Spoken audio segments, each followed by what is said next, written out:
Throughout my life, I've been subjected to countless hurtful words aimed directly at me. I've been called a scumbag for being single, among other things, but nothing compares to the insult my brother-in-law hurled at me recently. His slanderous remarks won't go unchallenged. My name is Amy Smith. I'm 38 years old, single, and working hard. You might wonder why I have a brother-in-law. If I'm not married, it's because I'm engaged. My fiancé, James, is 6 years younger than me. We met through a mutual friend and instantly connected. My work schedule is incredibly hectic, often requiring me to work on my days off. I met James during one of these busy periods, and when we're together, I can finally relax. James is a fantastic cook, skilled at sewing, and a diligent worker, qualities I admittedly lack. After we moved in together, he took care of the housework and even cleaned my suits, which has been a huge help.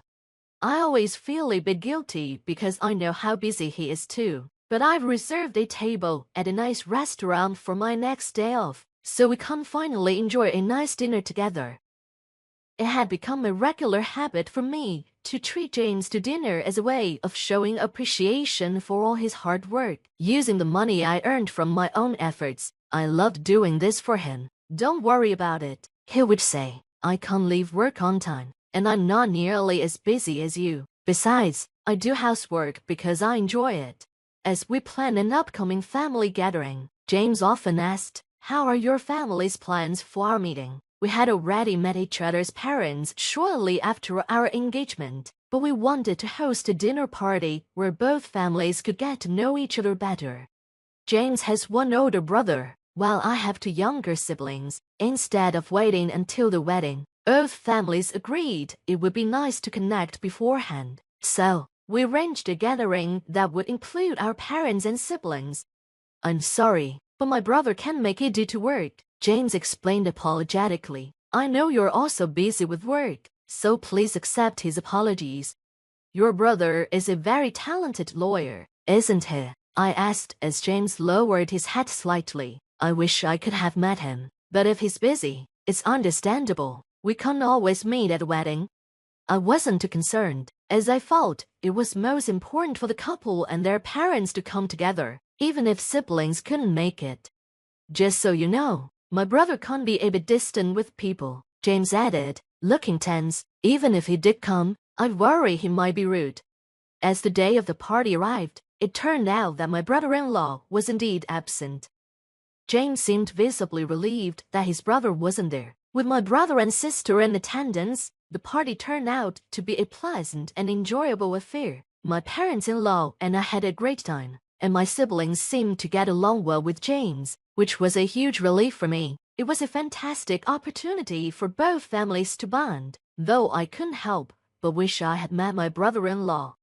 As the day came to an end, I never imagined that when I eventually met my brother-in-law, I would find him to be such a rude person. In hindsight, it seemed like a blessing that he hadn't attended the dinner party.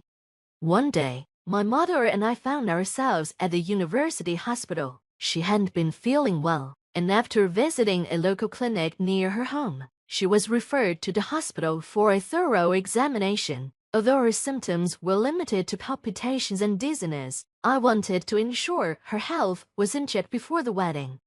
My mother, now in her mid-60s, still appeared youthful, but the thought of a potential serious illness worried me. She had already delayed marriage until her 40s, which had caused me some concern, and I felt a deep sense of gratitude for how well she had raised my siblings and me. "Ma'am, why don't I cover the cost for you to have a thorough checkup?" I suggested. I had never felt such a strong desire to help before, but this was precisely why I had worked so hard to be there for my family when it mattered most. Because the test couldn't be completed in a single day, we had to visit the hospital several times. The tragedy occurred during our second visit. The university hospital was exceptionally crowded that day, with long lines everywhere. My mother and I were waiting our turn, sipping hot tea in a quiet area away from the main waiting room, where we could relax and have something to drink. My phone rang. It could be a work call. I handed my tea to my mother and stepped away to find a quieter spot where I could answer. It was indeed work-related, a call to confirm that I wouldn't be changing my surname when I joined the family register after marriage. As I returned to my mother, I heard someone yelling. My heart sank. What was happening? Was my mother okay? The shouting seemed to be directed at her, and I quickly rushed over. I saw my mother standing, repeatedly bowing in apology to a man dressed in a sharp, expensive-looking suit, with a luxurious watch and polished shoes. His slicked-back hair and haughty demeanor made him look like a debt collector. He definitely wasn't someone my mother knew, so I stepped in to find out what was going on. "Excuse me," I said, trying to be polite. "Did my mother do something to offend you?" The man shifted his gaze to me, sizing me up from head to toe. "She placed a cup of tea on the seat, and when I sat down, it spilled on my suit." "What are you going to do about it?" "I have important business after this." I looked at his suit and saw that it was indeed a bit damp. "I'm so sorry," I said sincerely. "Let me cover the cost of the dry cleaning." But before I could finish, the man cut me off, his voice rising even louder. His shouting quickly drew the attention of everyone nearby, and soon, nurses and a small crowd had gathered around us. "I'll let it go with just the cleaning fee," the man finally said, perhaps realizing the scene he was causing. "Do you have any contact details? How can I reach you?" I fumbled for a business card but realized I didn't have one with me. Just then, a security guard approached and asked, "Is everything all right here? Is there a problem?" The man clicked his tongue in irritation and threw his business card at my feet. "Make sure you call me," he sneered. "Don't think you can escape. I have connections at this hospital, they'll give me your information if you don't." I was stunned by his audacity and cruelty. As I bent down to pick up the card, he continued his tirade. "You're single at your age? Women have an expiration date, and you're not just expired, you're unsold industrial waste, like raw garbage. A single woman, pathetic." Before I could respond to the vile insult directed at both me and my mother, the man turned on his heel and hurried off, clearly trying to avoid the security guard. I was left standing there, furious and disappointed in myself for not being able to protect my mother from this man's rudeness. My stomach churned with anger and frustration. I quickly offered a light bow to the onlookers and the concerned security guards, then picked up the business card from the floor. As I read the name and title, I was stunned. Who was this jerk? I couldn't believe the person behind those words was someone with such a title. So that's what all this was about. I cancelled my mother's checkup and took her home, prioritizing her mental well-being over anything else. But I knew I would never forget that man. I was determined to make him regret every word he spewed at us. About a week later, I found myself at the courthouse.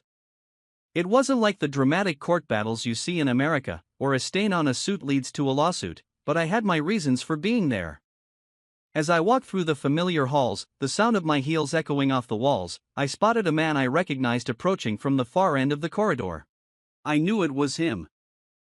As I considered what to say, he looked up, recognition flickering in his eyes. "You're that trashy single woman from the other day, aren't you?" he sneered. "You've got to be kidding me. What are you doing here? This isn't a place for someone like you." It was the same man who had insulted my mother and me at the hospital. I wanted to unleash a barrage of harsh words, but something held me back. I have a darker side, a part of me that wants to see justice served with a touch of vengeance. Instead, I smiled coolly and said, "Oh, I'm very sorry about the other day. You must be Tom Dixon from Honeywell Law, correct?" I brushed off his outburst, recalling the business card he had thrown at me. Dixon's expression twisted with annoyance as he launched into a tirade about the suit incident, his mouth curling into a nasty grin. "I had a client meeting at the hospital after that," he snapped. "You embarrass me. How does a trashy woman like you stain someone's suit and then not even have the decency to call me back?" As he ranted, I realized Dixon was indeed a lawyer, and our encounter today was purely by chance. His loud voice was attracting attention from others in the hallway, and I could feel the eyes of passers-by on us. Dixon seemed to revel in the spectacle, taunting me even louder as if he wanted to show off. I shook my head, which only irritated him further, but before he could continue, a voice from behind me cut through the tension. "Mr. Dixon, what's the matter?" someone asked, stepping up to address him directly. When Dixon saw the man behind the voice, his demeanor instantly shifted. He mumbled, "Oh no, this woman," as he fumbled to pull a business card from his case. The man who had just spoken looked at me, and his eyes widened in surprise. I glanced at the card Dixon had just handed over. It read, "Attorney Hannibal, partner at Honeywell Law Office." This man wasn't just Dixon's boss, was the CEO of the entire firm. As soon as Hannibal realized who I was, he began to tremble. He quickly bowed at a 90-degree angle, his tone suddenly respectful. "My goodness, it's been a while," he exclaimed. "Dixon, my subordinate, has been extremely rude to you. Please accept my sincerest apologies." Dixon, still clueless, looked at Hannibal in confusion. "Mr. Honeywell, what's going on? Do you know this woman? This is the same lady who ruined my suit the other day and tried to overcharge me for dry cleaning." But Hannibal, now pale, grabbed Dixon by the scruff of his neck and forced him to bow. "Ouch, what are you doing?" Dixon protested, still not understanding. Hannibal leaned in and spoke quietly but sternly. "How dare you, Dixon? This woman is a prosecutor, and not just any prosecutor. She's my former boss, Smith, who has never lost a case." Dixon's face twisted in disbelief as he tried to process what he'd just heard. That single woman he had insulted so viciously was a prosecutor. "Yes, I am a lawyer. Since childhood, I've been unable to overlook injustice. I once debated whether to become a police officer or a lawyer, but ultimately chose the latter. My goal has always been to bring criminals to justice, even if I couldn't catch them myself. Now, as a prosecutor, I work tirelessly to see that justice is served. As for Mr. Hannibal, he fears me because I mentored him when he was just starting out. He knows exactly what I'm capable of, and now, so does Dixon. He's a serious man, but he's in trouble now because the bond between a mentor and a rookie never fades." Attorney Dixon, who was visibly shaken, seemed ready to say something, but I didn't give him the chance. "You've grown into a fine man, Mr. Hannibal," I said calmly. Then, turning to Dixon, I added, "Mr. Dixon, I'll pay for your dry cleaning immediately. I apologize for the delay of being swamped with work. Is that acceptable, brother-in-law?" "Brother-in-law," Dixon repeated, his mouth dropping open in shock. "No way, James's fiancé." He frowned, his eyes wide with disbelief. The man who had been so rude to my mother and me was indeed my brother-in-law, the one who had missed our wedding dinner due to work. As I watched, his face turned pale. "As a lawyer, you should know that comments like 'a single woman is garbage' are not just insulting, they're legally actionable," I said, my voice steady. "I was ready to cover the cost of your dry cleaning, but your response was appalling. You could be sentenced to up to 1 year in prison, fine up to $3,000, or both. Which do you prefer?" As I said this, I couldn't help but smile. Attorney Dixon finally fell to his knees, bowing deeply as he realized his position was in jeopardy. "Please forgive me," he pleaded, "if the press finds out." It seemed that even assertive lawyers are keenly aware of the media's potential impact. Sometime later, I had a successful wedding, and am now thoroughly enjoying my newlywed life. James has embraced his role as a full-time house husband, allowing me to dedicate myself even more to my work and family. My brother-in-law apologized repeatedly to both my mother and me and even offered to settle the matter. However, I decided to let him off the hook for the dry cleaning bill. I could cover that myself. Although my brother-in-law didn't attend the ceremony likely due to feeling awkward, as business had taken a significant hit due to his behavior toward us and complaints from other clients. It seemed that bad deeds eventually catch up with people.